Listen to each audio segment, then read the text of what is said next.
i és la idea de treballar sobre l'autonomia, que si creieu que necessiteu per iniciar, què és el que necessiteu per iniciar un projecte de vida propi, independent. No sé si ho dius a nivell de recursos, d'eines. Us avienzo. No sé si vol començar. Mohamed, que has quitado el micro, te toca. ¿Qué necesitamos, qué ingredientes necesitamos para empezar un proyecto de vida? Para iniciar un proyecto de vida. Sí, no sé, yo entiendo que es a nivel de herramientas o a nivel de...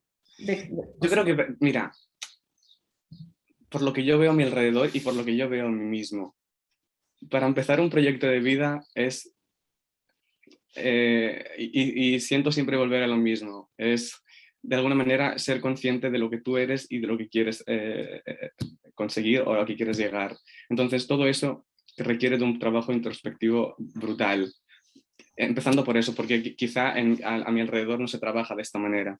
Para mí eso es esencial. Luego, cuando tú ya lo tengas claro, evidentemente te vas a encontrar muchísimas dificultades, vas a necesitar recursos, herramientas que quizá no encuentres, como Laura y Guillermo denuncian, no encuentran en la sociedad. Entonces, para mí se empieza de esa primera etapa y evidentemente también un joven necesita estabilidad en cuanto a economía, en cuanto a un hogar, en cuanto a poder desarrollar sus capacidades sin tener que preocuparse por si va a llegar a final de mes, etc. Y bueno, por empezar, esos serían como mis principales ingredientes. No sé si Laura y Guillermo quieren añadir algo más.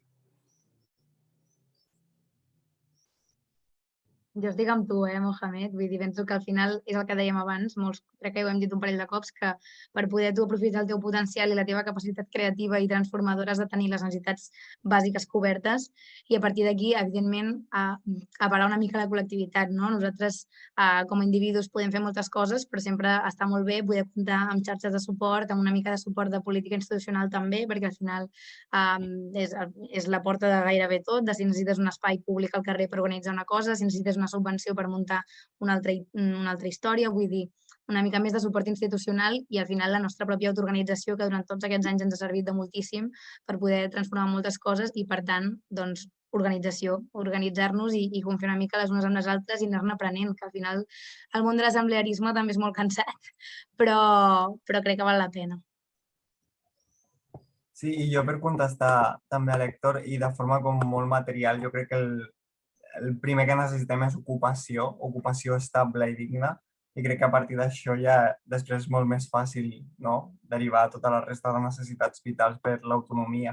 Tanmateix, sí que és evident, no?, que depenent de la jove i de les seves necessitats necessitarà com unes qüestions més específiques que d'altres, no? Al final no necessitem com les mateixes eines, potser una jove amb diversitat funcional que una jove sense diversitat funcional, que un home, que una dona, no? O sigui que simplement que crec que és una qüestió interessant per tenir com en consideració, però al final del dia, per al que han comentat les meves companyes, el fonamental és una ocupació estable i digna, o sigui, tenir com les necessitats bàsiques cobertes. Clar, si tenim les necessitats cobertes, sobretot tenint en compte que hi ha tanta heterogeneïtzació dins d'aquest col·lectiu, no?